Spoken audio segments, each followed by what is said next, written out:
Well, hello comrades, and welcome to this new series of close readings of a new philosophy book. As you know, I do these readings in French and English through each year. Last year I did videos exclusively in French. I covered these three works, Totalité et Infini, so Totality and Infinity by Emmanuel Levinas, Le discours de la servitude volontaire, so Discourse on Voluntary Servitude by Étienne de la Boétie, and finally this last work, which I don't think there is a translation of this in English yet, but anyways, it's called L'État nous rend-il meilleur by Ruven Augien. This means, does the state make us better? So all in French, and that was a year ago. So from here to next year, I'm going to do readings in English. Till then, you know, the next year I will go back to French again, etc. So we kick off this year with a book by, we're gonna start this year with some Marxist philosophy from Japan with this gem, Slow Down, the Degrowth Manifesto by Kōhei Saitō, and translated from Japanese to English by Brian Breckstrom in 2024 and published by Astra House. So this just came out. The translation just came out, but the book was originally published in 2020 by the publishing company Shueisha with its original title, Hito Shinsei no Shihonron. No idea if I'm pronouncing it right, but that title is very different from the one in the translation. Hito Shinsei no Shihonron literally means capital in the Anthropocene. Hito Shinsei means the Anthropocene, which is a geological epoch characterized by significant, let's say, human impact on Earth's geology and ecosystems, and Shihonron, that's capital, specifically referring to Karl Marx, Das Kapital. In other words, it's about the relevance of Das Kapital in the Anthropocene, or more precisely, it's about how Marx's Capital can serve as a critical tool for understanding and fighting global warming, since Saito argues that the real cause of global warming is capitalism, and its solution is, well, communism.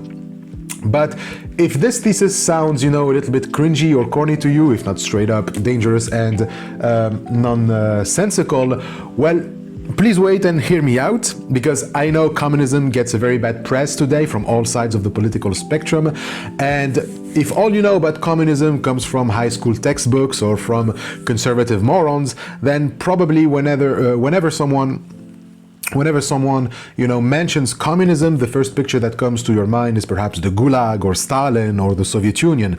And if you are a leftist and into, environmentalism, then probably you'll argue that nothing is further away from ecological awareness than communism, because Marxism is always, advocating for some sort of utopia of infinite technological progress with small concerns to the impact of technology on the planet, right?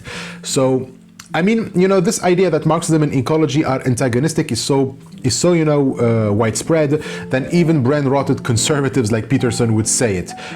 If you remember that embarrassing critique he made during his debate with Slavoj Žižek, where he thought that he's going to prove once and for all that Marx is a dummy by only reading the Communist Manifesto. Peterson showed only how ignorant he is, and it's something that he does this constantly. Like whenever he opens his mouth, it's just, to show how little he knows about anything, especially philosophy. Philosophy in general, and more specifically, Marxist thought. But what he said back then, there are two things. First, he called Marx a typical thinker, which means someone who doesn't think about his own thinking. Like he portrays Marx as someone who has just an idea and just takes it for granted and never questions that idea. And all of this is based on his reading of the Communist Manifesto. Now, of course, this is completely wrong. Marx spent his whole life thinking about thinking, and not just about his opponents' ways of thinking. Like you can say that Marx was constantly thinking about how capitalists think, right? But he never applied that process to himself, to his own ideas. Well, that again is completely false, because as we will see through Saito's book, Marx's ideas evolved considerably during his lifetime. And when I say considerably, I mean radically transformed.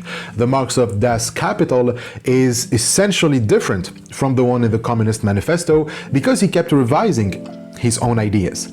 And the second thing that Peterson said, thinking that it was a genuine and serious critique, is that Marx never theorized about man's relationship with nature. He takes it as another proof of Marx's hubris and his neglect of anything beyond human control. Like, conservatives like to make this fallacy while addressing Marxism or any progressive ideas at this point, since they even make Kamala Harris a communist. Like, they like to say that, they say with all confidence that Marxists just want to play God. They have no respect for notions like human nature or nature with a capital N. Like, they believe that for Marxists, you can make the world anything that you want. There's no limits to your desires. You don't like, how things are going. Well, you can change it instead of just working on yourself to adapt to reality. There's nothing that should put a limit to your own desires. And so with this portrayal of Marxists, so Marxists with this, they appear like hedonistic kids throwing a tantrum. You want to be a man or a woman who cares about biology. You want everyone to be nice and sweet who cares about human nature. This is how it is often presented by conservatives. Now, what is funny is that when it comes to ecology, well, if Marxists are the ones who are hedonistic to the core and don't want any limit imposed on their desires, so you'd expect people like Peterson to take an ecological stance, right, to defend the earth. Like, Peterson should be saying, we cannot do whatever we want with the natural world. Nature exists and we must have an ethical and respectful relationship with her, right? But Peterson made a whole career out of bashing ecologists and environmentalists, classifying them as narcissists and also Marxists. So, like, sir, you are confused. But anyway, so this critique that Marx talked nowhere about the relationship between man and nature isn't just a critique that you hear on the right and in conservative circles. You also run into it in leftist circles. You also hear it on the left, and some even point to the Soviet Union as, the policies that they made had some disastrous consequences on the environment. But let's just say something straight. These critiques are wrong. Because even in the Communist Manifesto that Peterson claims to have read, Marx talks about the relationship between man and nature.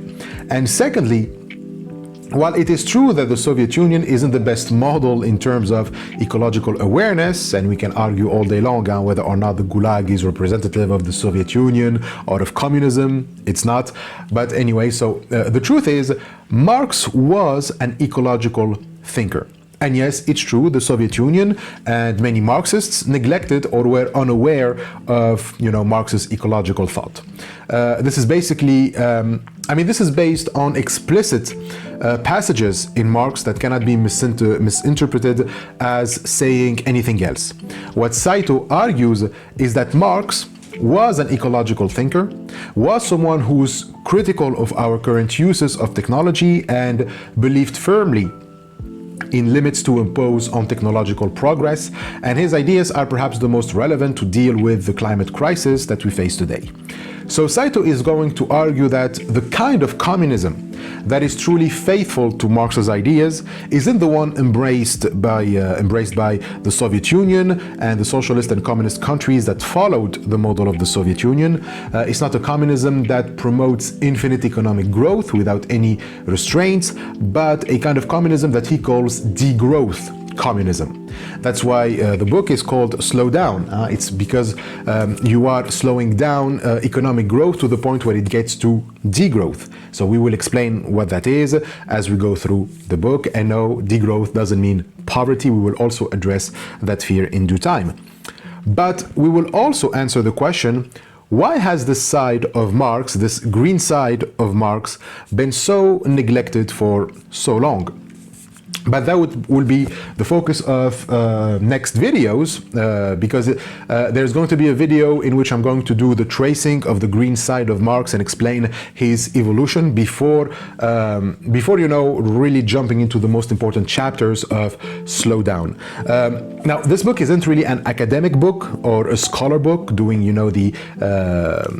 exegesis of Marx's thought, but rather what makes it important is its relevance in today's climate crisis. It's a book published for wider audiences, and so it isn't too technical or concerned with tracing Marx's development. For that purpose, you should read Saito's first book, the very first book that he published, which is also based on his doctoral dissertation, Karl Marx, Eco-Socialism, Capital, Nature, and the Unfinished Critique of Political Economy, published in 2014. I'll explain its content in an upcoming episode after we read chapter 3 from Slow Down, but this work supposedly comes first. Like, Slow Down comes between two works, so this one, Marx's Eco-Socialism, and this one, Marx in the Anthropocene, towards the idea of degrowth communism, published in 2003. And this one is academic and way more technical than Slow Down.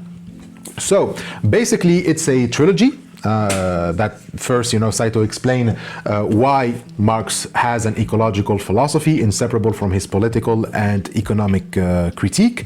Saito reconstructs his ecological critique of capitalism by drawing from the manuscripts, letters, and the books that we know he had, that Marx had in his library, and he read about agriculture.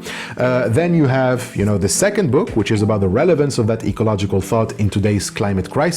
And then you have this third book, which asks, after having shown that degrowth communism is necessary in Slow Down, why is it still marginalized and what it will kind of look like. When I say marginalized, I mean why Marxist ecological thought is still marginalized even within Marxist circles. Like, obviously, in a world dominated by capitalism, it's no surprise that books and thinkers who talk about communism are marginalized. But this is about being marginalized within even communist and far-left progressive circles ever since, Marx's death. And also, in this book, Saito invites readers to envision a post-capitalist society, which would be communism, but without repeating the failures of the actual existing socialisms of the 20th century. He argues that the mistake and failure of the 20th century socialism, those were due to the lack of interest and the suppression of Marx's ecological insight. So basically, you have book 1, here's Marx's ecological thought. Book 2, here's why it is relevant today.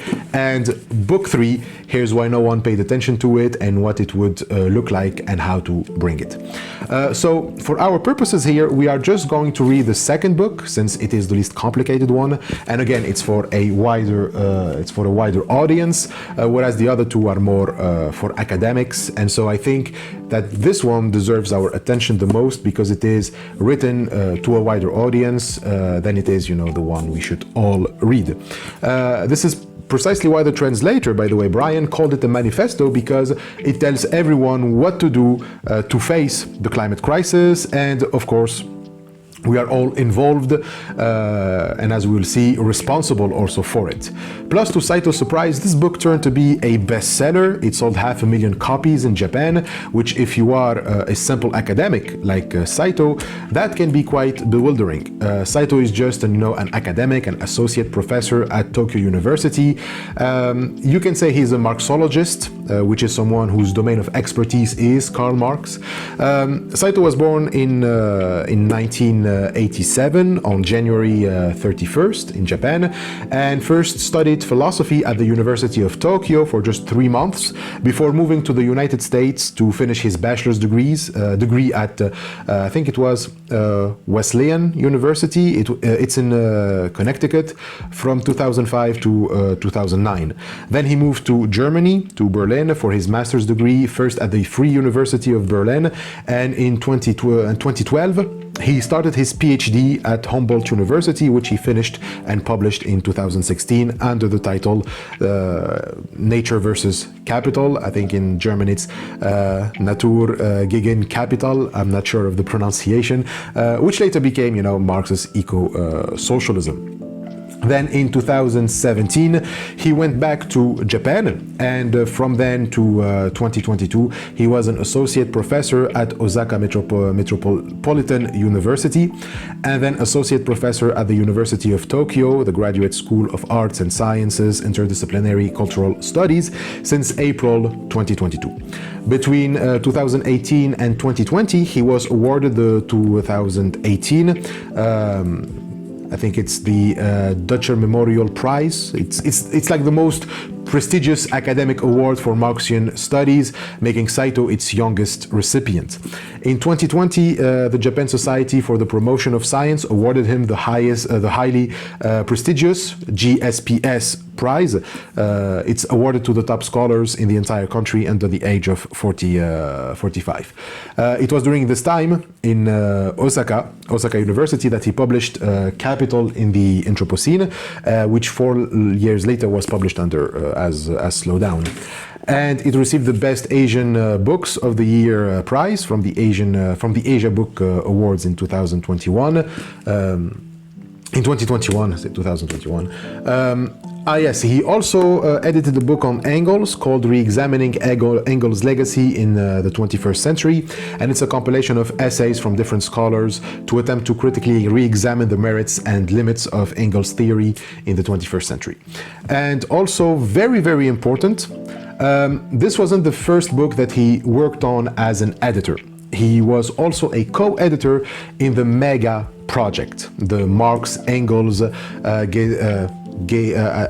how do you pronounce it? Gesamthausgabe, I think that's how. I'm not sure of the pronunciation because my German is very, very, very bad. I don't speak German, I don't read German. But it's the largest collection of the writing of Karl Marx and Friedrich Engels in any language. It contains all material written by Marx from 1835 till his death in 1883, and by Engels from 1838 till his death in 1895. And so the project is divided into 4 general sections. You have the first two. The first 2 sections are, the collection of their works, both respective and together. The third section contains their correspondence, both the letters they exchange among each other and also the letters they exchanged with other people. And lastly, the 4th section, which contains the previously largely unpublished excerpts, notes, and marginalia of Marx and Engels. And so each section contains many volumes, and it is expected to have 114 volumes. I say it's expected because it is an ongoing project, and Saito worked as an editor on the 4th section, where most of Marx's neglected ecological thought is. And more specifically, he worked as an editor on the 18th volume of the section.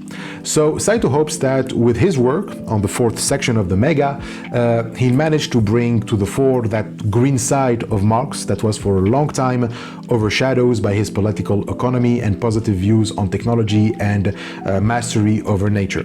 But anyways, what's important for us is slow down. And as I said, Saito didn't expect the success that this book was going to meet. And he tells us about it in the preface. In the preface of the English edition, to which we are going to turn now. So Saito says in the preface, "Even I thought my ideas were too radical to find much of an audience who would read a book on degrowth communism written by a basically unknown scholar of political thought in the Marxist tradition." So Saito wanted to explain how his book found such a success. Sure, it's written for a wider audience, wider than just scholars and academics, but it's still a book on communism in a capitalistic world. And yet it sold over 500,000 copies. So what gives? Well, he says that this must be because of a growing disenchantment and disillusionment of capitalism. People are simply realizing that capitalism isn't the way, and therefore they are tempted to find post-capitalistic solutions, even if that means giving communism another go. He attributes this disenchantment to many things, but precisely 2 things. The first thing is the COVID pandemic, which revealed many things wrong with capitalism. I mean, of course, those wrongs were already known. They were always there, and many have already pointed them out, but the pandemic made them more visible. Capitalism proved to be ineffective against the pandemic and couldn't meet the anxieties and social discontents that people were facing because of both capitalism and the pandemic. Saito thinks that because people in that period really felt the weight of capitalism on their lives, that they were motivated to read his book in search for alternatives to the current economic system, or in search for explanations for why, everything basically sucks. The fact that the book came in 2020 during the pandemic is the reason for its success and why it sold 500,000 copies in Japan alone. Remember that the English translation of this book came 4 years after its publication. So just in Japan, 500,000 people at least were already fed up with how the capitalist economy is doing. What the pandemic showed was the famous contradictions of capitalism, that on the one hand, it promises prosperity because it claims to be the most effective system at producing stuff, but on the other hand, it makes us compete against one another for access to those goods, which only increases inequalities among people. And so eventually, when you leave everything to the market and to competition, you'll have more and more wealth concentrated in the hands of just a few, a small elite, while the number of people who can't even sustain their basic needs, increases. The problem of capitalism is that it will always put the economy ahead of the needs of people. That's why when a crisis occurs, it will not hesitate to sacrifice the most vulnerable for the sake of economic growth, even when a decrease in growth won't affect the life quality of anyone. Yet governments they always prioritize growth instead of providing their citizens with their basic needs.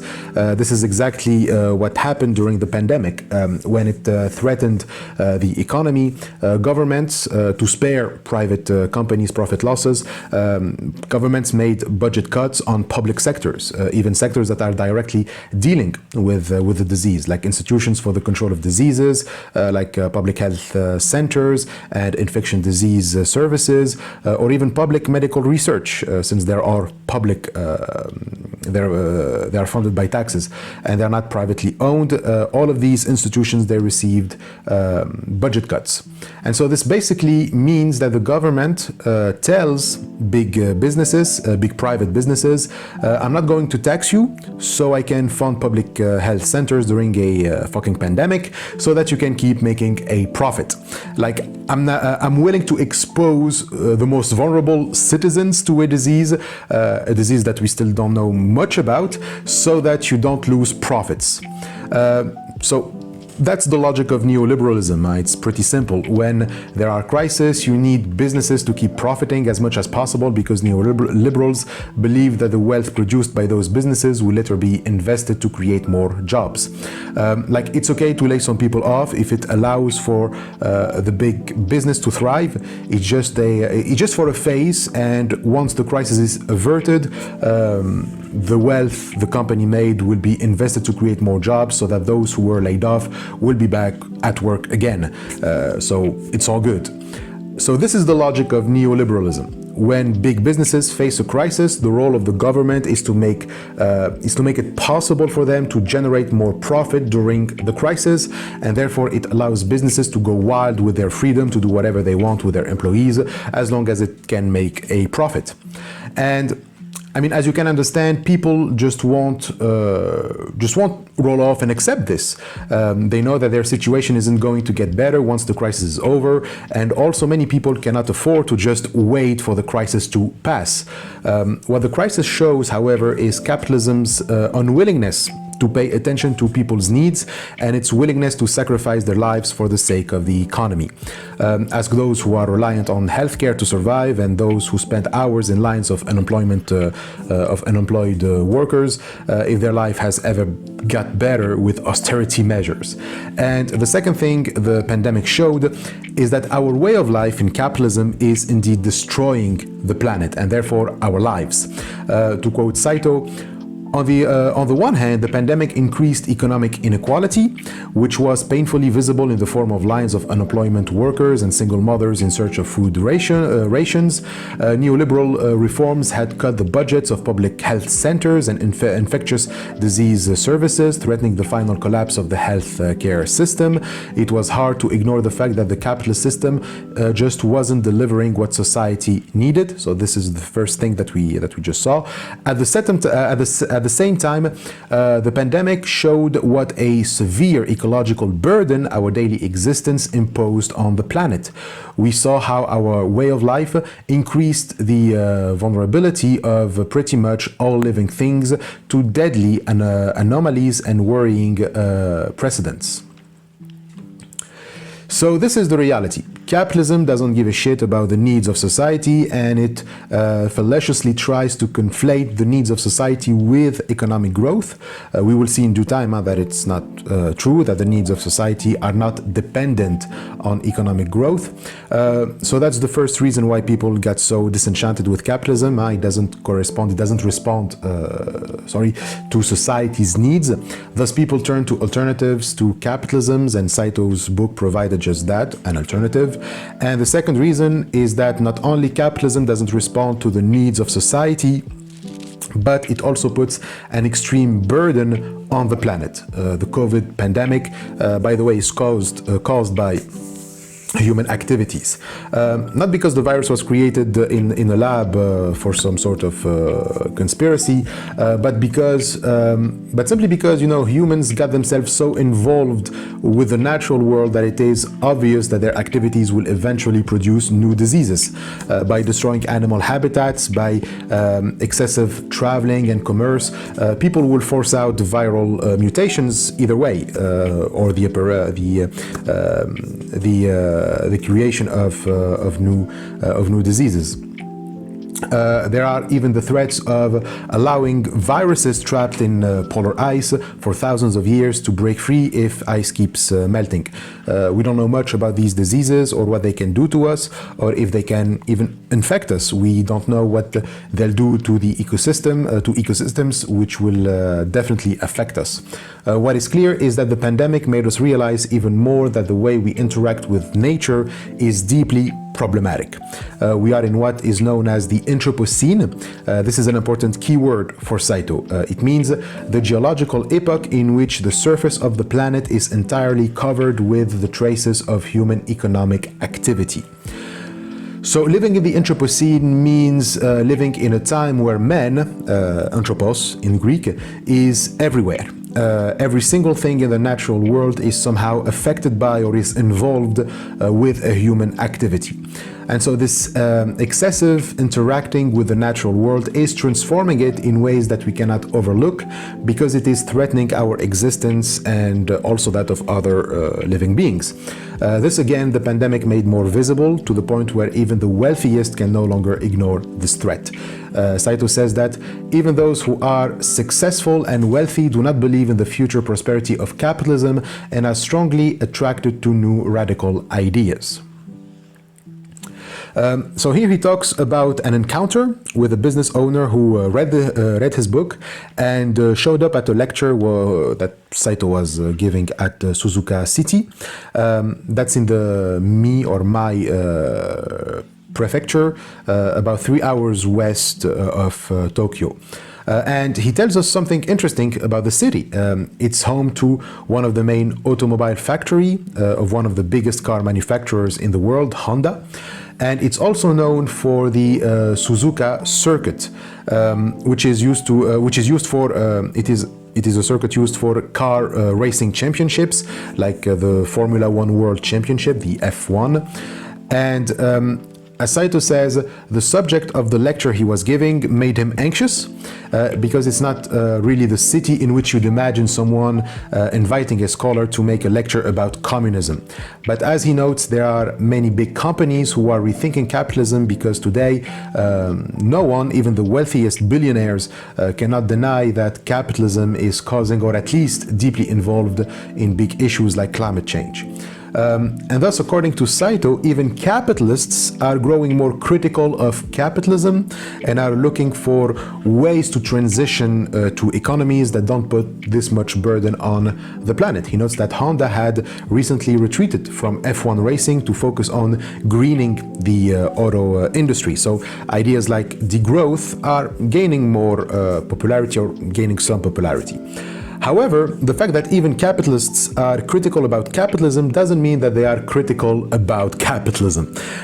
What most people mean by being critical of capitalism is that we must reform capitalism, make it ecologically friendly, not getting rid of it altogether. And this is what greening the industry means. And this is what Saito is against. Saito didn't make the lecture to tell you that Honda needs to make electric cars in order to save the planet, but the contrary. I was there to demolish the myth that electric vehicles would save the planet. So the point of Saito, it's not enough to reform capitalism, because you can never have a form of capitalism that won't cause ecological mayhem no matter how much you try. So he's not calling for degrowth within a capitalist framework, but in a framework that is really post-capitalist. Post-capitalistic meaning a communist framework. So as he points about his lecture, he was met with a tough crowd. Most people who attended the lecture came because they were expecting ways to do capitalism without its drawbacks. And Saito even describes this lecture as exhausting. I don't know if the lecture was recorded or even if it was translated, but you can guess that it was a heated debate between him and the crowd. But the fact remains that even if most people are not yet willing to throw away capitalism, they are at least willing to listen to him and read his book. So that fact is most people are fed up with capitalism and are desperately looking for solutions and explanations to why things are going so crazy. And as Saito says, his book offers such solutions and explanations. However, his solutions, as we said, don't make everyone happy. People, even though are eager for transitioning from the current economic system, still hold on to its core, meaning capitalism. We want to keep capitalism, we just don't want its negative effects. And so this is what Saito rejects. His point is that you cannot have both. You cannot have capitalism and not have the negative effects that the pandemic has revealed, for example. What you need is to overthrow capitalism completely. And so after his lecture, he tells us about an encounter he had with one of the attendees as he was waiting for the train to go back to Tokyo. And so this attendee, who he first mistook for an activist, he turned out to be a small business owner. And so he's the owner of a rubber trading company, but its clients are giant rubber manufacturers. And so this alone bothered him because he felt that he has to always be at the mercy of big companies and manufacturers, like he has to do his business in the way that the bigger companies want him to do his business, since they basically decide on what should be valuable on the market. So capitalism isn't delivering much of the freedom of enterprise it promised either. And also, this guy became aware of what his business is doing to the environment, that it is contributing to global warming, and so he could no longer live with the fact that its products, I mean his products, the products of his company, were helping to destroy the planet. And so he could no longer tolerate his stupid business, that's in his words. And so he came to Saito and asked him what he should do with his business. And the question seemed weird to him because the answer was in his book and in his lecture. If the owner had actually read or listened to the lecture, he should have his answer.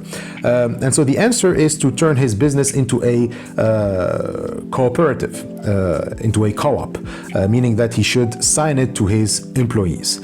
A cooperative, or a co-op for short, is a business that is owned by the workers and the employees.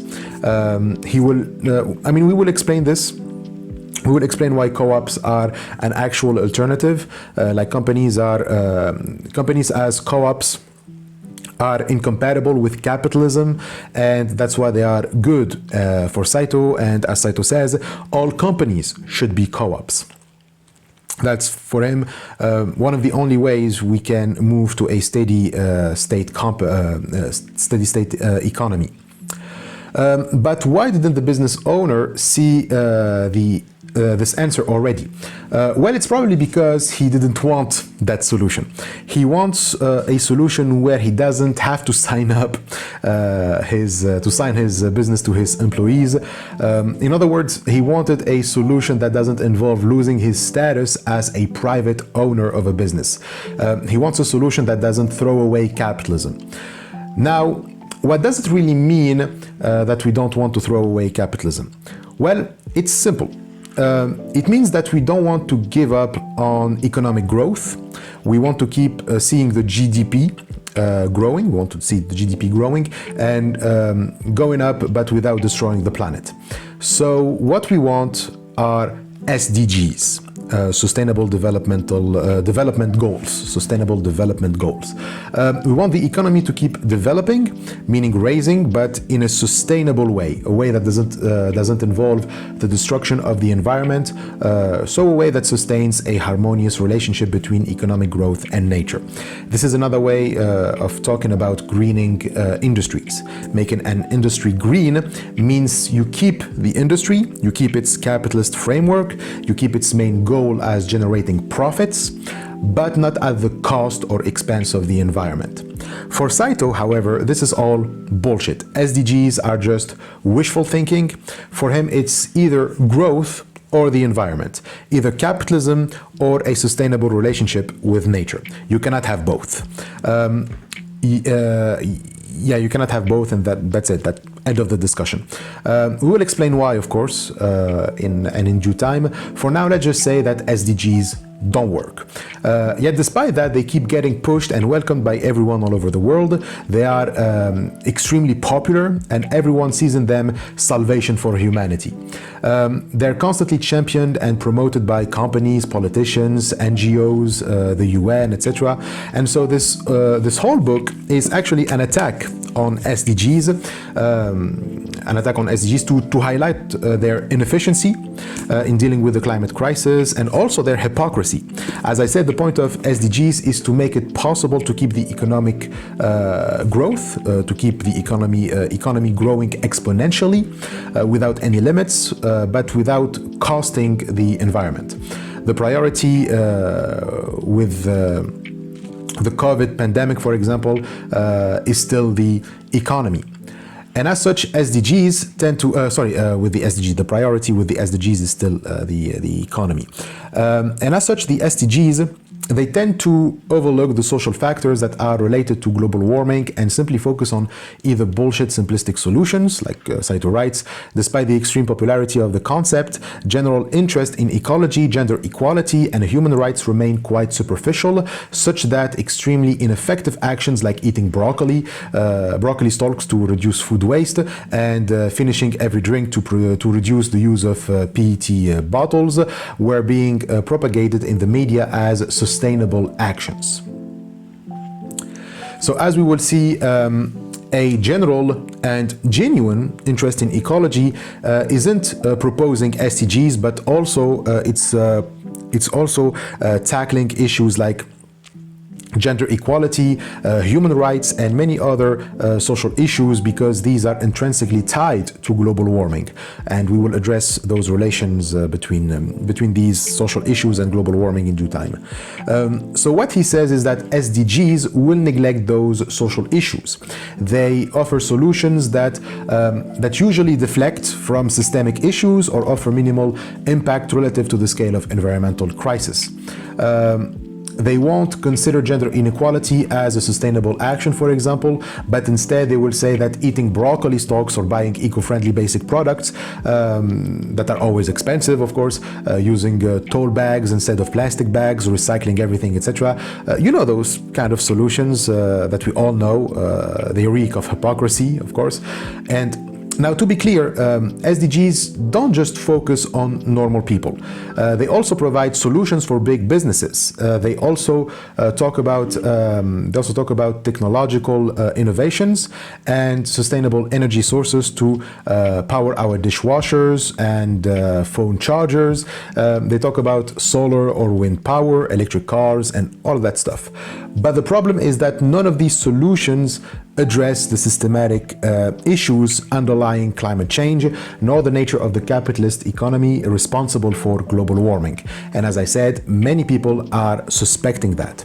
That's also another way to explain the success of the book, according to Saito, at least in Japan. Since 500,000 Japanese bought the book, then it must mean that more and more people are waking up to the hypocrisy of SDGs and are dissatisfied with what they are promoting. They instead want a genuine care about the environment and social justice. And so these readers have even made viral comments on social networks, and they made one of the main theses of the book viral, that SDGs are the opium of the masses. That will be developed in the introduction of the book, which we will read shortly after.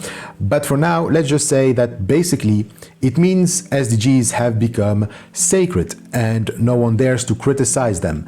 Like everyone takes SDGs as the Saint Graal, the ultimate solution to the climate crisis, and whomever dares to challenge SDGs is seen as a heretic.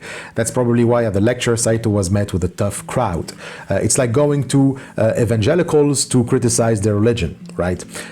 Saito even tells of an anecdote where at a seminar he met a businessman wearing an SDG badge without even knowing what the letters stand for. He just wears it because it means something about the environment, like that I care about the environment, like some sort of religious symbol that he has no idea what it means. But it also has another meaning. It's supposed to send the message that I'm one of the good guys who want radical change, so don't tell me that I have to sign my business to my employees. That's precisely greenwashing.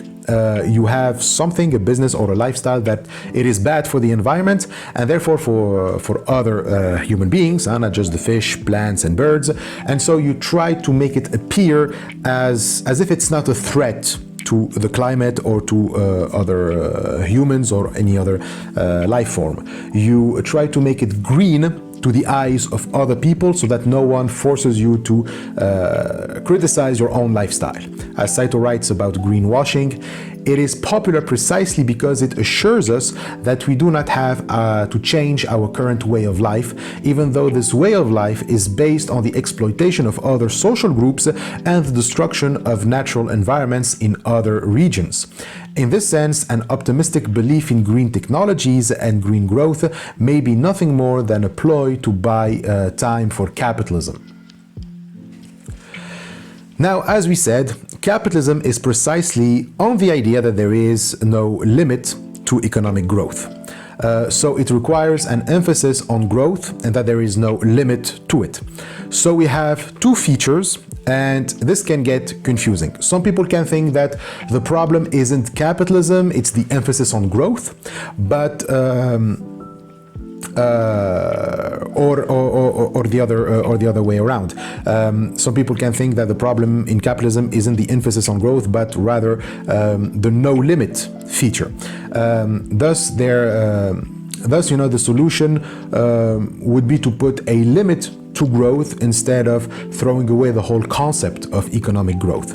For Saito, we will see later, it's nonsense, as these two features in capitalism cannot be separated. Economic growth in capitalism cannot be limited, otherwise it's not capitalism anymore. So the idea of growth for Saito has to be discarded completely. What he calls for is, as we said, degrowth.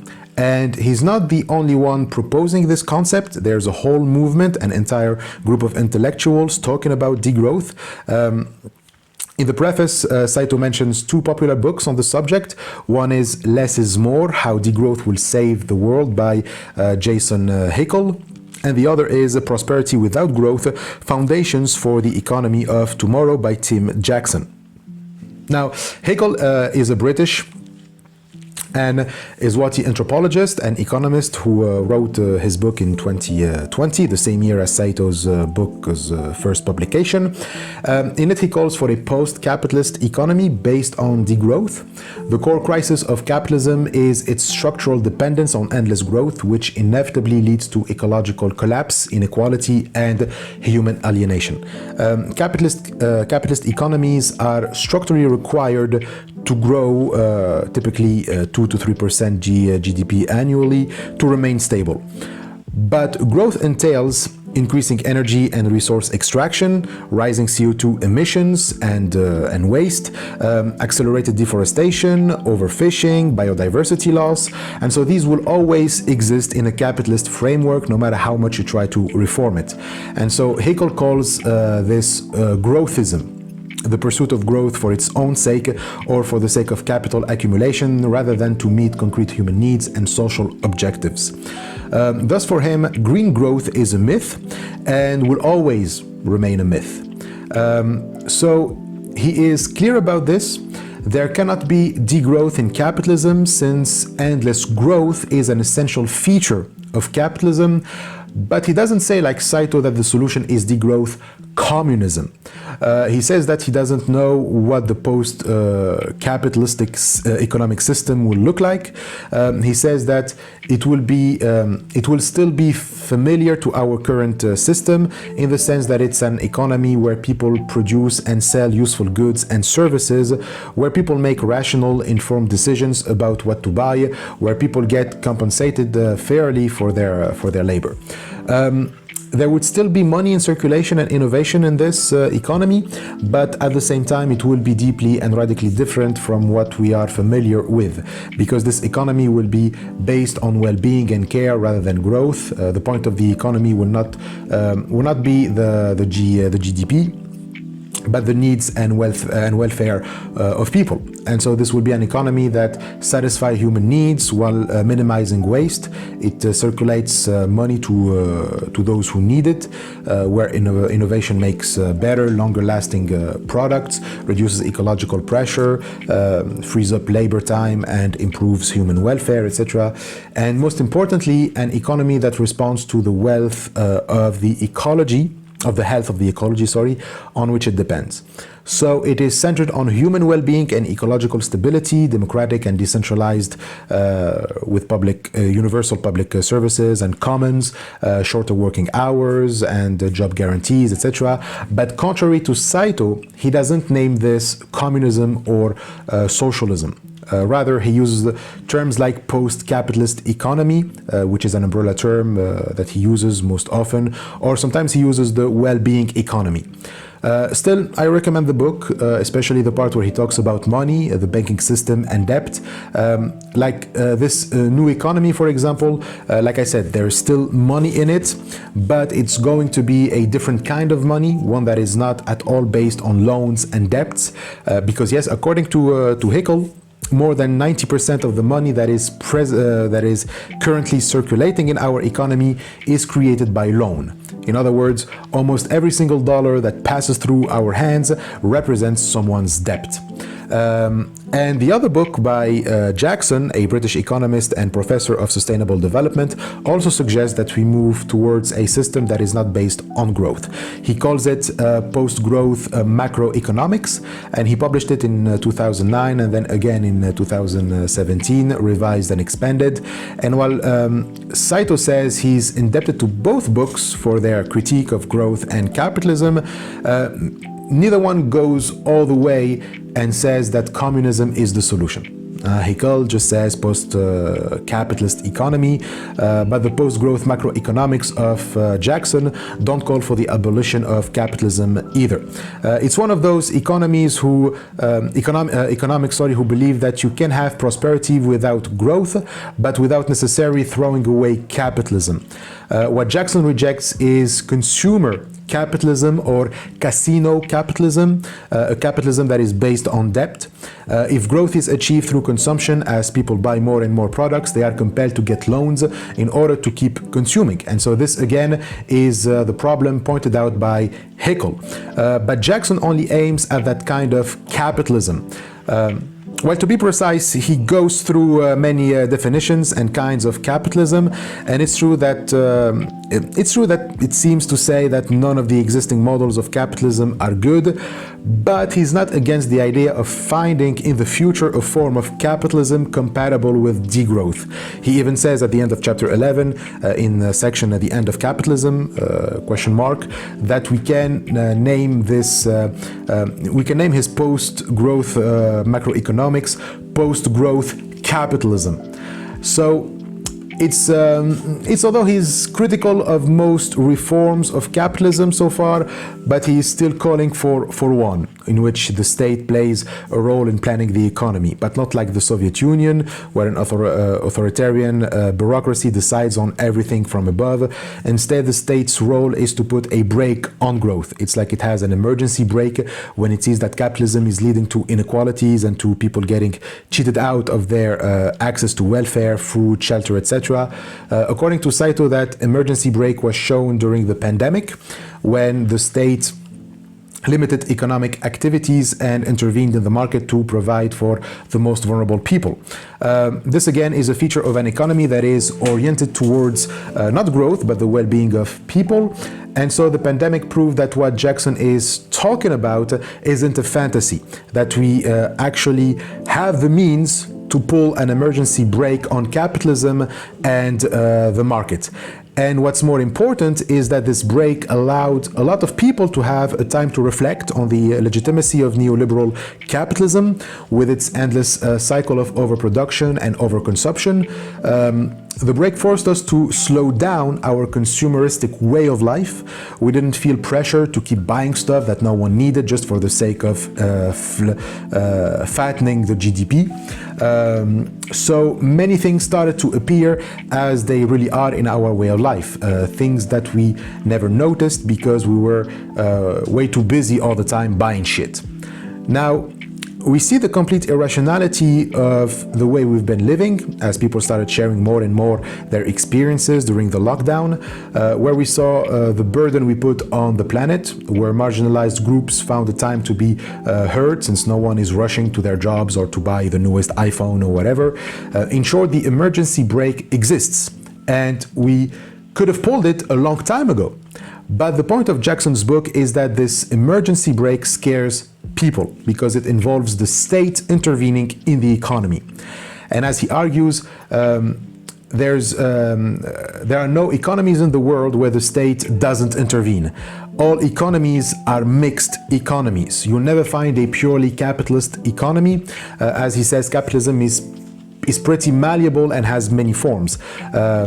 There is, oligarchic capitalism, there is state capitalism, there are liberal market economies and coordinated market economies where the state intervenes to limit what capitalists can do, which is a view already embraced by Adam Smith himself and John Stuart Mill.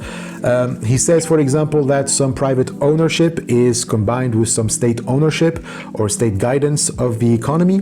And though much is made of the virtues of the free and open markets, very few markets are actually entirely free, if not to say, there is no such thing as a free market.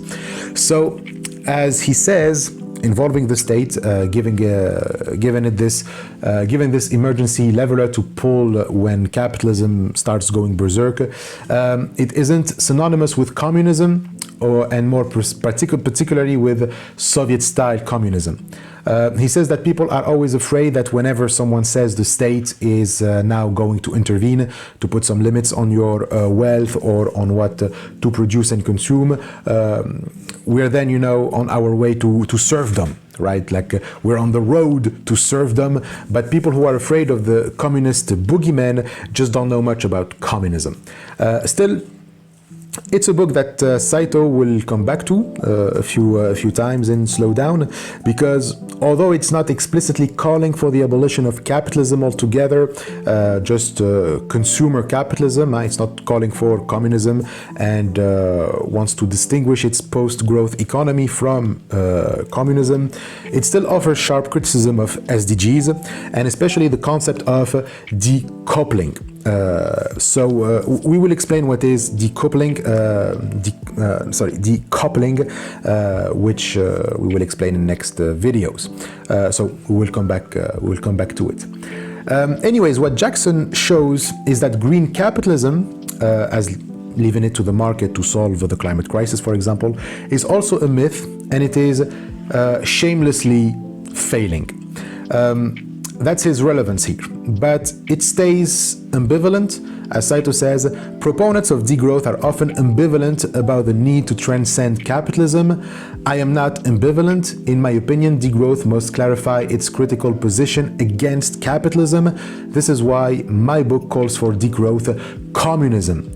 Stationary capitalism is a contradictio in adjecto, as Joseph Schumpeter pointed out long ago. So stationary capitalism, sometimes called steady-state capitalism, is a kind of capitalism where the economy has reached a state of equilibrium. Like wealth and income are stable and there is no need for more growth. This is the kind of capitalism that Adam Smith, for example, and John Stuart Mill had in mind. What Saito is saying is that this kind of capitalism cannot logically exist.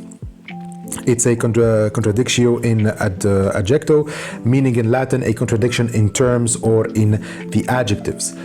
It's like you put an adjective to a noun that cannot have that adjective. For example, a deafening silence. Silence is the absence of sound, and only a sound can be deafening, so there cannot be a deafening silence. So what Saito is saying is that there cannot be a stationary capitalism, because capitalism, by its definition and its essence, cannot be stationary. It can never achieve an equilibrium or not rely on growth. And Schumpeter was an essential economist from Austria who in 1942 he published Capitalism, Socialism and Democracy, his magnum opus, and there he spends a lot of time arguing why stationary capitalism makes no sense and would eventually lead to socialism, and then what kind of socialism would be democratic, or what kind of democracy would be compatible with socialism. Anyways, here we're not going to say why capitalism is in itself contradictory, but we will do so in subsequent videos. To go back to Saito, his claim is that green capitalism can never be a thing, and that communism, and only communism, is actually compatible with degrowth. As I said, there are many degrowth economists out there who don't dare to make this leap towards communism. They mostly work within capitalist frameworks, and even if they talk about transcending capitalism or post-capitalist economies, they don't dare to consider communism as an alternative. This, according to Saito, leads them to dead ends. So the only way to break free and to update degrowth in order to genuinely transcend capitalism is by making that jump into communism. That's why he wrote this book. He says, I originally wrote this book with the goal of fusing degrowth and Marx's theory to update our vision of the post-capitalist world. So this can sound like a big claim, because despite the success of the book, a lot of people still distrust the two notions. For many, degrowth is impossible, and communism for them is the gulag. Now, it is true that many of the young generations of today are interested in communism, to the horror of conservatives and anti-university intellectuals like Jordan Peterson. Many of those idiots, by the way, want to explain this with the fact that college kids today never knew of Soviet communism. And Saito was born in 1987, so technically he never saw the Soviet Union's form of communism. He was only 4 when the Soviet Union collapsed. But it may be precisely that the new generation of communists, because they didn't know of the Soviet Union, they can be free from Soviet dogma. As you know, the Soviet Union from Stalin imposed its own reading and pretty weird and deformed interpretation of communism and Marxism. So maybe now that the Soviet Union has collapsed, communists won't repeat the same dogmas of the past. And this is precisely what Saito did, as he is part of a movement that brought into question the ways the Western tradition has interpreted Marx for all those years. As he himself says, because I didn't reflexively impose Soviet history onto Marx's thought, my research into the vast corpus of his unpublished writings was able to uncover an entirely new aspect of his vision of the post-capitalist world, one that was perfectly adapted to the Anthropocene. Instead of the undemocratic state socialism controlled by the state bureaucrats, a more democratic, egalitarian, and sustainable vision of a new steady-state economy proves compatible with Marx's vision of the future society. By the way, you can imagine how Stalinism would censor and even accuse of anti-revolutionary sentiment someone like Saito if he lived during the Soviet Union, since his reading of Marx is so antagonistic with the Soviet interpretation of Marx. So again, it's a good thing that he didn't know of it. Even in his book Marx in the Anthropocene, he argues that the Soviet Union prevented research on Marx's last years of his life and held extreme control over Marxist research, kind of like, the Catholic Church with Jesus. You can even argue that Soviet-style communism was bad for communism since it prevented, perhaps on purpose, many people to learn about communism. After all, communism was supposed to be an international movement, but Stalin severed the international and wanted to confine communism to Russia, and from there expand his communism to other countries. It was imperialism, so completely at the opposite of what Marx actually advocated. So now Marxism and communism were like freed from Stalinism, and so they can become appealing to many people again. As Saito said, in Japan, ideas of the late Marx were attracting more and more young people and even politicians, among them even close friends of Saito's. He mentions Satoko Kishimoto, the first female mayor of Suginami City in Tokyo. He said that she campaigned on implicitly late Marxian ideas of municipalism and the commons. And she beat the Liberal Democratic Party, the LDP candidate, by just 187 votes. And according to him, this was proof that citizens are not indifferent to what might sometimes seem like rather academic concerns with ecology, feminism, and socialism. Voters do want a more egalitarian, sustainable, and just society. So the LDP is a national conservative party in Japan, so don't let that name fool you. It's a very powerful party, and all of its presidents are immediately prime ministers. I think only 2 presidents in the LDP didn't become instantly prime ministers once elected presidents of the party. So at the time Saito wrote the preface, it was run by Fumio Kishida, who was the president from 2021 to 2024. So yeah, for someone to win against a candidate from the LDP, it was a big deal. It must mean that the ideas of late Marxism are gaining popularity. Also, Saito notes that Kishida, during the pandemic, is also one of those who could no longer pretend that capitalism isn't in absolute need of fundamental changes. He called for a new capitalism during the pandemic and set up a council of new form of capitalism realization, where he invited experts to come up with new forms of capitalism. Now, obviously, as Saito says, he wasn't invited. Saito wasn't invited. Kishida remains a conservative who doesn't want to hear anything about communism and still holds on to hopes of reforming capitalism. Yet, Saito says that even Kishida had to realize that the neoliberal politics of the LDP cannot continue and stress the needs for redistribution by regulating the financial markets. So Even if that's not enough, at least Kishida wanted to break from the party's line of politics till that point. The position of Kishida proves for Saito that it is game over, at least for neoliberalism, and all the trickle-down theories of economics, like somehow by letting private owners make endless profits, somehow those profits will trickle down the social hierarchy and everyone's life will be better. So no state intervention is needed in the economy. So no one believes in this anymore, and SDGs are another attempt at holding on to the myth that this bullshit somehow works, that capitalism somehow can work. But now it's time to realize that the dream is over. Like Saito says, one way or another, the era of neoliberalism is over. Free markets, austerity, and small government cannot cope with the multi-stranded crises of capitalism, democracy, and ecology. In Japan, just as in the English-speaking world, we have tried them and are living with the consequences. So this brings us to the last point of Saito, which is the necessity of working together. For Saito, degrowth isn't an idea that we can just apply in an isolated manner. The new ideas in Marxism that Saito talks about here are to be applied to the whole world. And this is important because it's no coincidence that the ecological thought of Marx has been so suppressed and ignored until now.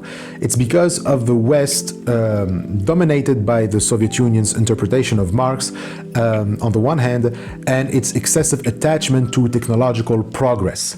So, of course, those who are going to be sensitive to ecological disasters are going to be southern countries, because, as we will see today, it is them that are the most suffering from capitalism and global warming. So since now our voices, because I'm from the global south too, our voices are rising, we can now show the West that it missed what it missed in its critique of capital, the emphasis on Marx ecology. What Saito tries to say is that because the West didn't want to learn from the East, or the North didn't want to learn from the global South, they missed on a lot. The climate crisis for Saito cannot be overcome unless both the North and the South work together. It is therefore imperative for the North to accept its responsibility in the crisis and work with the South, not in a paternalistic way. The North cannot be like, I'm going to show you how to make money without destroying your environment. Rather, it's the West that needs to shut the fuck up for once and listen and learn from the South. Of course, Japan is in the global north, and it is, leading capitalistic force with Western. It's a leading capitalistic force with Western values. However, its cultural heritage, different from Western values, allowed it to maintain some distance regarding capitalist mindsets and Soviet dogma. That's why Saito thinks his book found such a big audience in Japan. But now, with the English translation, he hopes that this book will also find a big audience in the West as well. He believes that he will find a bigger audience because in the West, even though Marxism is still taboo, there are many spaces, debates, and movements about degrowth and for challenging the root causes of the current ecological crisis. As a matter of fact, he believes that in the West, these debates are more frequent and robust than in Japan. The only thing that is missing is acknowledging that only communism and late Marxist ideas can support degrowth. As he says, so I have a new hope for my book in its English version, that it helps bring about new opportunities for collaboration and solidarity between East and West. We need to work together. Our problems, after all, are global. Here, then, is an opportunity to open up a new political vision. My book does not offer a single definitive answer, but I hope that it will contribute to dialogue and social movements for the transition to a better, more just world. It is more important than ever to invent a clear and bright future, so let us work together. There is, in fact, no alternative. Kōhei Saitō, Tokyo, Japan, August 2023. So that's the purpose of the book, and the English translation is in hope to spark debates in the West about Marxism, so that we can actually apply degrowth and urge the West to also have a genuine dialogue and listen to the East and the North. Let's hope that it works, and now that we finished the preface, we can go back to the notion of SDGs as the opium of the masses. So we start with the introduction. Now we move to the introduction, in which we're going to explain more what Saito meant by SDGs are the opium of the masses, and more exactly, ecology is the opium of the masses. Now what does he mean by this? Well, it's actually pretty simple. He already hinted at it when we talked about ecological gestures like PET bottles and eating broccoli. But we also have other examples like, buying reusable shopping bag so that we don't rely as much on disposable plastic bags, carrying a thermos on you so that you don't have to buy drinks in plastic bottles. We must recycle and buy electric cars to reduce carbon emissions, etc. We all heard these solutions based on some individual actions, right? Well, Saito says straight up, let me make one thing clear from the start. These good deeds are meaningless in the end. They can even cause more harm than good. What I do mean by that is simply that thinking such actions are effective countermeasures can prevent us from taking part in the larger actions truly necessary to combat climate change. They function like Catholic indulgences, allowing us to escape the pangs of our conscience about consumerism and look away from the real imminent danger around us, which in turn allows the forces of capital to swaddle our concerns in environmental impact statements and tuck them away beneath the form of deception known as greenwashing. So what is Saito saying here? Well, two things.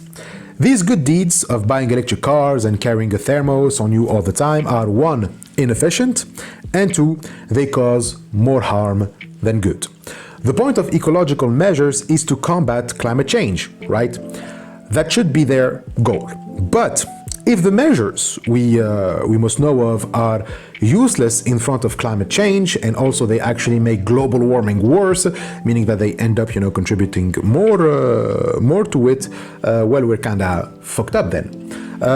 So how do they keep contributing to global warming instead of, combating it? Well, the main reason is that they don't really address the root cause of global warming, but they try to work around it. We will see that the root cause is capitalism, and since none of those measures challenge capitalism, then they can do shit in front of global warming. Challenging capitalism requires larger actions than just buying electric cars and reusable bags, and without challenging it properly, capitalism will keep contributing to global warming. So, if it's not working, why do we keep hearing about those solutions over and over again? Well, according to Saito, they just provide some psychological comfort. They're like Catholic indulgences, meaning that they work like a confession. In Catholicism, people just confess their sins, and that's it. They're good to go now. It's the same with ecological gestures. We just content ourselves with doing these small gestures, and so we feel that we don't need to do more than that. And therefore, we can be reassured that we don't have to sacrifice our consumerist ways of life for the climate. In other words, doing these gestures makes us feel better about ourselves. It helps washing the guilt away so that we don't throw away our way of living responsibly for the climate. We don't have to admit that our way of life is responsible for global warming. I bought the electric car, there I'm ecological, now my conscience is guilt-free. So basically, it's a way for capitalism to remain unchallenged because it gives us this feeling that we are doing with these meaningless gestures is enough. And so we can feel justified at not caring about the danger of climate change. It is, of course, a deception. We are led into believing that doing these gestures really helps, really has an impact on limiting climate change, but in reality, it doesn't. Capitalism keeps destroying the planet behind the scenes, but just presents itself as eco-friendly. What is known as greenwashing means you present something that in reality is a disaster to the environment, but you deceive people into believing that it is green and eco-friendly. That's what those gestures do. They make us believe that as long as we do them, the earth isn't dying, so there is no need to change capitalism. SDGs have the same function as these gestures, but on a larger scale. The reason why we said that they keep being implemented by international organizations and governments is because they allow us to have a free conscience. The average Joe must recycle his plastic bags. Honda and the UN must promote SDGs. They allow for the top players to keep doing what they do while not feeling guilty about the environment. It's again an attempt to wash your sins without having to change anything about what led to those sins in the first place. And so this is where we go back to the idea of SDGs as opium for the masses. To quote Saito, SDGs mainly function as an alibi, most effective at allowing us to avert our eyes from the danger right in front of us. Long ago, Marx characterized religion as the opiate of the masses, because he saw it as offering temporary relief from the painful reality brought about by capitalism. SDGs are none other than a contemporary version of the same opiate. So Karl Marx's famous assertion that religion is the opium of the masses comes from his critique of Hegel's philosophy of right from 1943, so one of his early writings. What the phrase religion as opium of the masses means is that religion works like a drug that numbs your pain or helps you forget your pain. It works as a painkiller, but the issue with that is that the causes of your pain don't go away. And so the pain is just going to get worse, and so you will need more of the drug to numb it. So instead of focusing on the disease, religion just focuses on the symptoms. It offers some relief without having to address the real underlying causes. And so SDGs work in the same way. It allows people to avoid their conscience about the environment. It makes them feel that they don't have to give up their lifestyle and their privileges. And so that's why Saito compared SDGs to the opium of the masses. It spares us the guilt of having to face our contribution to the climate crisis. For Saito, yeah, it's not just the ultra-rich responsible for it, but even our own lifestyle plays a role in this. But we prefer denying it by doing the eco-friendly gestures or whatever. This, however, doesn't change the fact that the planet is dying, and soon we too will destroy ourselves and each other if this keeps going. What Saito is saying is that we cannot afford anymore to blind ourselves to this and turn our heads while pretending that we don't see the danger. The solution of running back in the arms of something like religion or an opiate, that's like someone trying to escape his problems or the consequences of his actions by drowning his demons in booze. Now we must face the fact that our human activities, our economic system, and our lifestyle, they have put such a burden on the planet that it changed on a fundamental and irrevocable level, and we are very close to the point of no return. This is what we refer to as the Anthropocene. Saito gives the origins of the term in the introduction. It's from Paul Crutzen, I think that's how it is pronounced. He was a meteorologist and chemist who won the Nobel Prize in Chemistry in 1995, and in 2000 he published an article titled The Anthropocene with another scientist, Eugene F. Stormer. Actually, it was Stormer who coined the term in the 1980s, but Crutzen popularized it with this article. And so the meaning of the term, as Saito says, is an era in which human economic activity has covered the surface of the earth completely, leaving no part of it untouched. So leaving no part of the earth untouched means first that human beings have now such a control over the earth that we now play a central active role in the geology and ecology of the planet. Nothing on the planet is safe from an alteration caused by human hands. Like we can change the planet, we tamper with its structure on a fundamental level, like the amount of carbon dioxide humans have been releasing in the atmosphere. The impact of our activities is so huge that we can make the climate depart significantly from its natural behavior over the next 50,000 years. So this gives us a huge responsibility. Human actions have become the dominant influence on Earth's climate, on Earth's ecosystems and geology through massive land transformation, like for example urbanization, deforestation, the emission of greenhouse gases altering the climate, the synthetic chemical pollution through fertilizers, through plastic bags or plastics in general, through CFCs, etc. The mass extinction of species at an unprecedented rate, the ocean overfishing and acidification, the disruption of global geochemical cycles, etc. But it can also mean that the presence of human beings is now everywhere. Our buildings, factories, roads, farmlands, dams, they literally cover the face of the earth.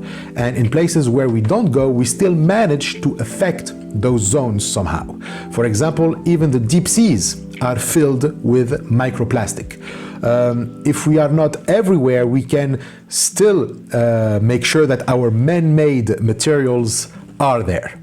In short, humans are now a geological force, and the name Anthropocene reflects the unprecedented scale of that impact.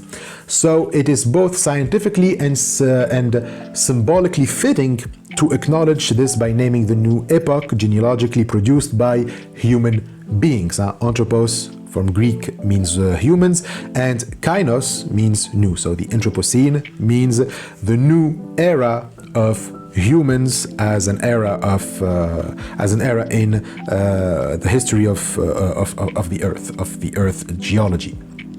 So as we said, this is radically transforming the whole world in unprecedented ways. I mean, yes, significant changes happened before. Drops and rises of temperature that led to significant changes in ecosystem and genealogy.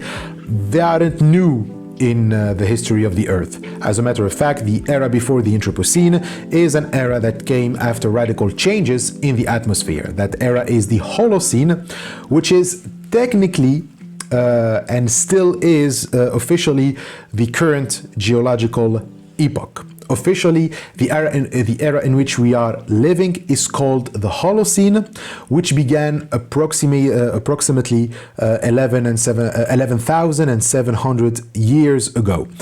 It's following the end of the last ice age, the Pleistocene, the last period of the Paleolithic.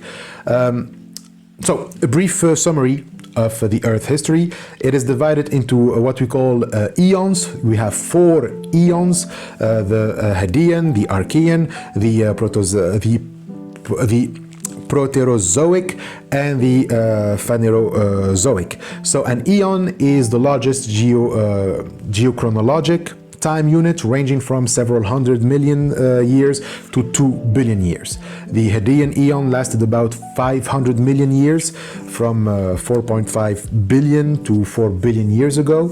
And so this, it's called Hadean in reference to the Greek god Hades, so the god of the underworld, because at this period the Earth didn't have the proper conditions for life.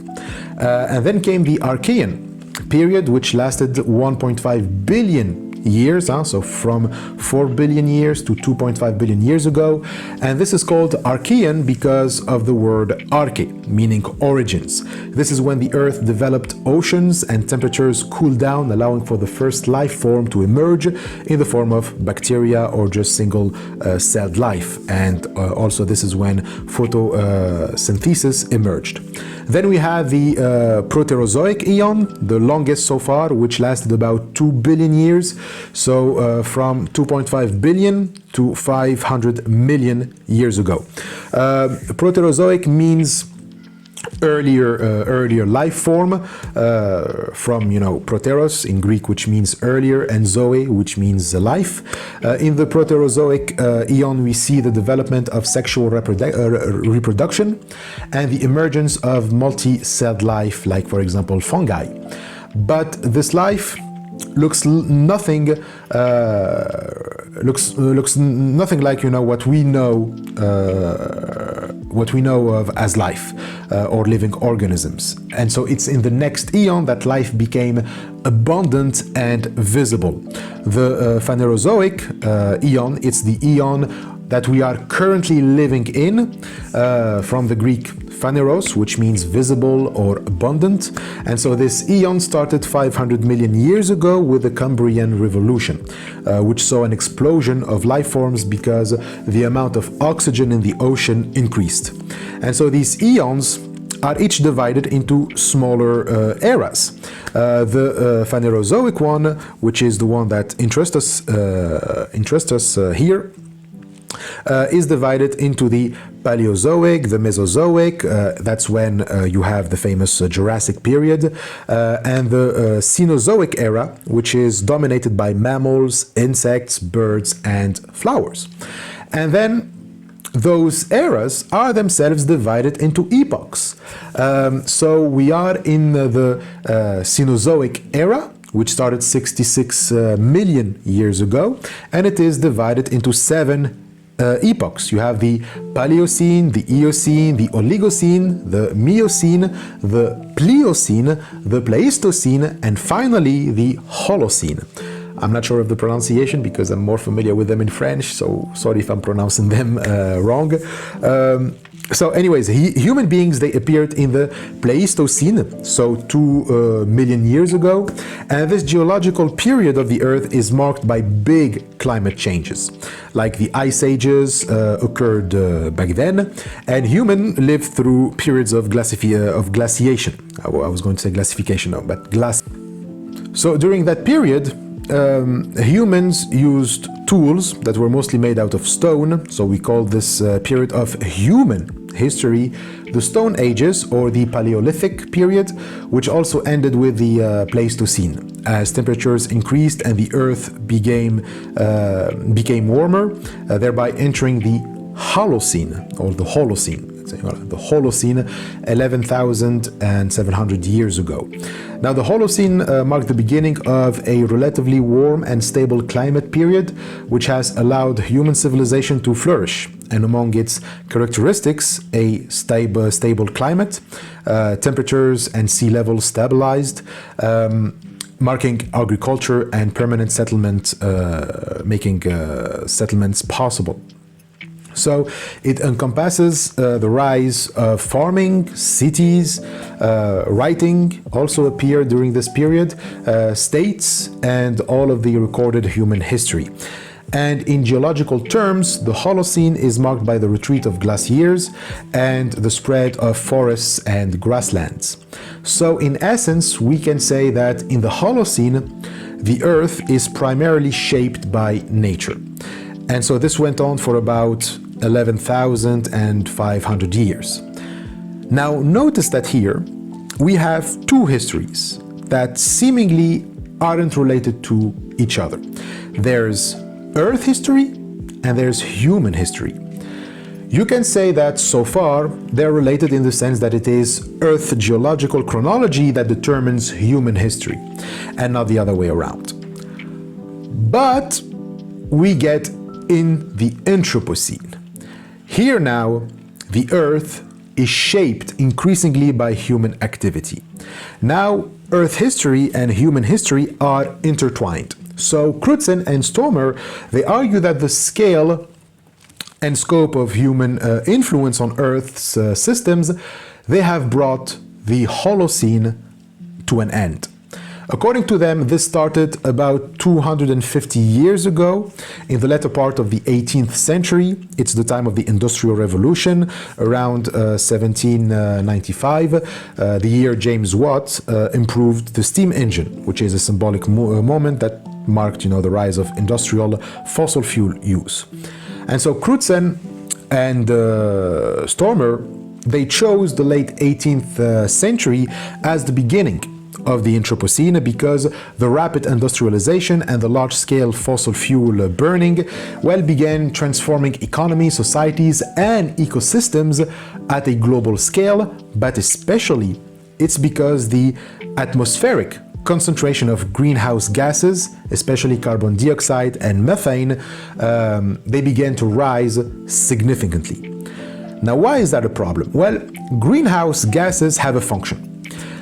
They are gases in Earth's atmosphere that trap heat. The sun sends energy to Earth, right? Most of the sun's energy reaches Earth in the form of visible light. The energy passes through the atmosphere and it warms the Earth's surface.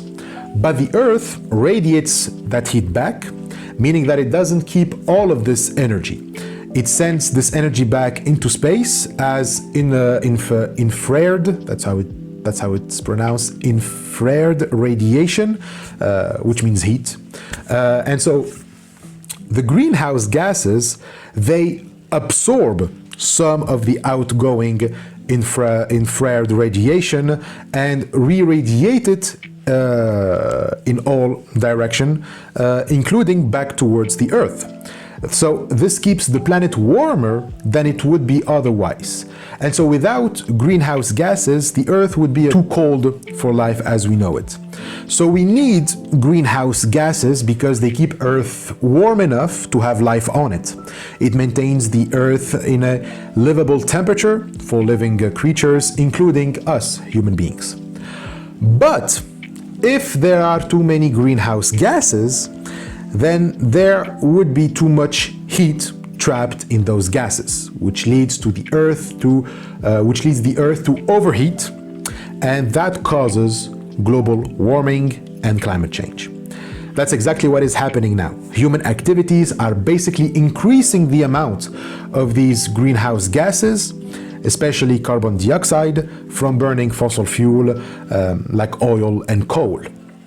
And so before the Industrial Revolution, Saito says that the density of atmospheric carbon dioxide was around 280 parts per million, so ppm.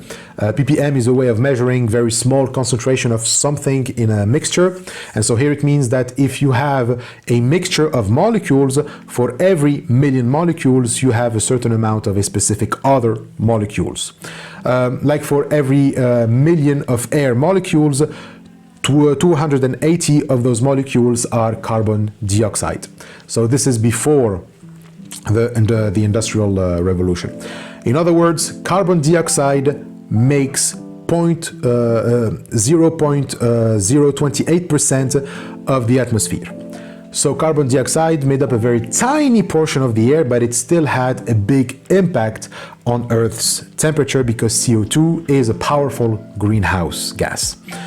So that tiny portion of the atmosphere is already keeping enough heat for the planet to be this warm. So if that amount grows, even if it stays in small portion, it's not trivial at all. And by 2016, the level passed to 400 ppm even at the South Pole. And this is alarming because it's the first time these levels had been reached in 4 million years. And it keeps rising. So 4 million years ago, that's the Pliocene epoch. It's a period in Earth's history that lasted from about 5.3 million to 2.6 million years ago. And it's part of the Neogene period, which came after the Miocene and before the Pleistocene, the ice ages we mentioned. And so the Pliocene, or the Pliocene, I think that's how it is pronounced, the Pliocene. It spells P-L-I-O-cene. So, okay, I'll call it the Pliocene. So the Pliocene was warmer than today, and about 2 to 4 degrees Celsius. So that's around 35.6 to 37.4 degrees Fahrenheit. So that means that the global temperature would be between 62.6 and 62.2 Fahrenheit. Today it's at 59 Fahrenheit, and so in Celsius we're at 15 degrees.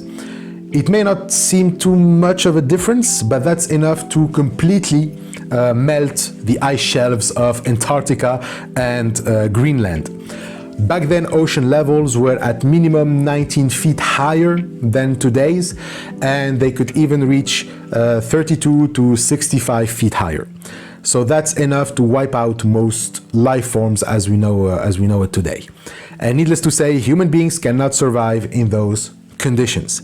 And seeing how things are going with global warming, we're heading towards a new Pliocene, except now it's not going to come by the Earth itself, but by human activity. Now we have to be specific when we talk about human activity. Today, the kind of activities that are putting us in existential danger are the activities that seek only one thing: economic growth. Saito isn't saying that human activity leads to these disasters by essence, but that when the purpose of those activities is economic growth, that's when they turn into weapons destroying the earth.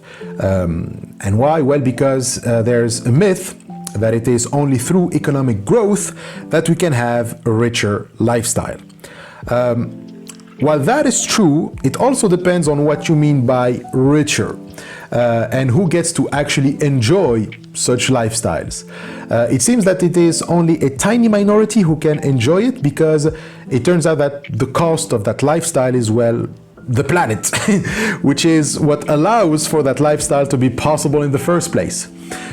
So Saito writes, the economic growth brought about by modernization promised us a richer lifestyle, but the ironic truth revealed by the environmental danger posed by the Anthropocene is that economic growth is what is destroying the very basis of what humans need to thrive.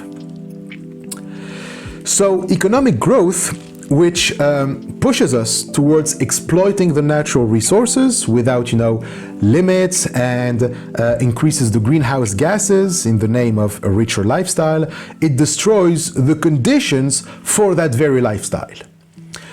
Here we can say that the wise thing to do is to give up on that lifestyle and turn our attention to other lifestyles that don't rely on economic growth, or continue to put all our efforts in trying to save that lifestyle, trying to find a way to reconcile it with the planet's limits.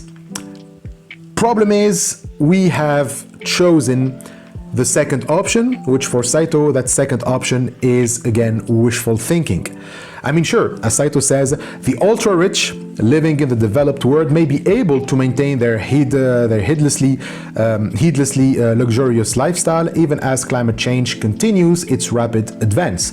But most of us, ordinary people, barely getting by each day, will lose our way of life completely and be forced to scramble desperately just to survive.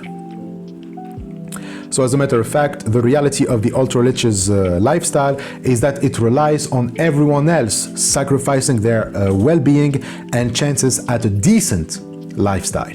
So the more the planet is plundered and its resources wasted, the bigger the polarization between the ultra-rich and the rest. So the rich will have to exploit even more violently the rest of the world already dying in order to maintain their luxurious apartment, their fast cars, their feasts and their private jets. And so the global south has to be sacrificed, basically, so that the global north keeps its lifestyle. The COVID pandemic already shed light on this hard truth. First, the pandemic, when lockdown started in early 2020, global travel, industry, and energy use plummeted. And so this caused a temporary drop in carbon emissions and even clearer skies in polluted cities, which kind of proved that the environment crisis that we are facing is indeed due to human activities for economic growth. But it also showed how reliant on exploitation and indifference towards people's suffering our economic models are. COVID showed how quickly a global crisis can overwhelm health systems, because of course, when you prioritize economic growth, you don't really care about people's well-being. So healthcare systems aren't prepared for sanitary crisis. Also, COVID can deepen inequality. The poor and the marginalized suffered most during the pandemic. They lost jobs, they got worse healthcare, they were more exposed to health issues. Like really, it shows that the rich are really, they are ready to sacrifice human lives just to avoid losing a single dollar. So the crisis has shown the true face of the economic system, and so many have decided to question it. Even the elites benefit, getting benefits from the system. At the Economic Forum of Davos, we've heard this phrase, the Great Reset, over and over again. And so the Great Reset was a 2020 economic plan given by Klaus Schwab, the founder and president of the forum, in response to the COVID-19 pandemic. It was proposed as a framework for rebuilding the global economy to make it more sustainable, equitable, and resilient after the crisis. But it is SDGs all over again. Another attempt to make capitalism responsible and have this fantasy of we can keep, saying the economy is the priority, but without throwing people's lives away for it. Needless to say, that is bullshit. The only thing good about it is that it shows that even the elites and big businesses and world governments cannot keep pretending that there is nothing wrong with the economic system. They too are starting to recognize that our current economic system increases economic inequality and environmental degradation, and it cannot continue. But as Saito says, we must not entrust the salvation of the Earth's future to the emergency responses dreamed up by politicians, experts, and other elites. Leaving it to others in this way inevitably leads to the ultra-rich prioritizing themselves only. For this reason, the best option for a better future is for ordinary citizens to step up as individuals, to testify to their experiences, to raise their voices, and take action on their own initiatives. And so this is exactly what the Great Reset is, another way for the ultra-rich to prioritize only themselves, but with a clean conscience. It's about how can we save our business, our mansions, our private pools and jets and fast cars, but without, having the whole world turn against us. And as such, elites want to continue playing the role of the only ones competent enough in this. They want to be the ones who solve these problems because that gives them complete power to decide on these matters. So you can guess that they will decide what works best for them. And the Great Reset is just another proof of that. So Saito urges us to take action by ourselves. It's not the elite, but the citizens who have to decide on these matters. Ordinary people must overthrow the power systems that give, all agency to elites, to the capitalists, the dominant class, and take matters into our own hands. Now, of course, this isn't just about screaming into the void, as he says. It's not about complaining that capitalism and global warming are bad. We know. Like that meme says, ain't nobody got time for that. We must enact and employ concrete, appropriate strategies in the right direction. In short, we need communism. We need Marx. So the first step of the strategy is to recognize once and for all that the root cause of our troubles is capitalism. It's not how capitalism is implemented, it's not corporatism or monopolies, it's not weak or strong governments. No, it is capitalism itself. All the other things we just mentioned are just modalities of the capitalist system, and the problem of capitalism isn't in these contingencies, like how it is implemented or how governments deal with it. No, the problem is in its very essence. The problem is in the very essence of capitalism. Wherever you have capitalism, you will have global warming, no matter how you try to implement it. And so a responsible capitalism is just a chimera. It's a contradiction. It's an oxymoron. So just don't. Okay, capitalism has to go away. End of discussion. It's capitalism that brought the Industrial Revolution and started the whole greenhouse gases increase. And no matter how you try to make capitalism something else than that, destructive force for the environment and people's lives, it won't happen. And of course, we need to explain why, and that's why we need to turn to Karl Marx.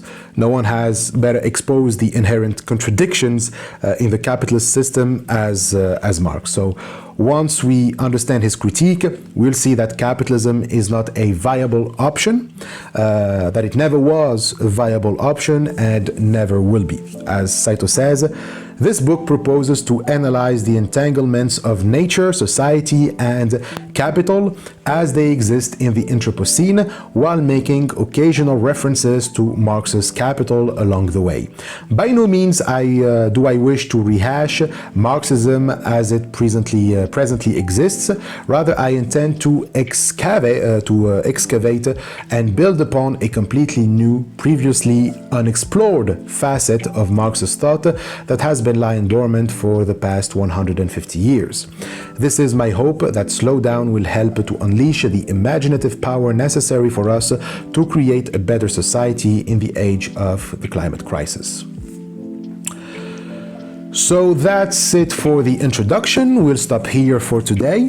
That was the preface and the introduction. Next week we will start reading the first chapter. So the book has 8 chapters and a conclusion that would take about 15 episodes to cover it all. So we have 15 weeks ahead of us. Including this one, it would be 16 weeks. And hopefully you will enjoy it. So we stop here, and as always, thank you for watching, and make sure to subscribe, to write the comment and all of that, and I will see you next time.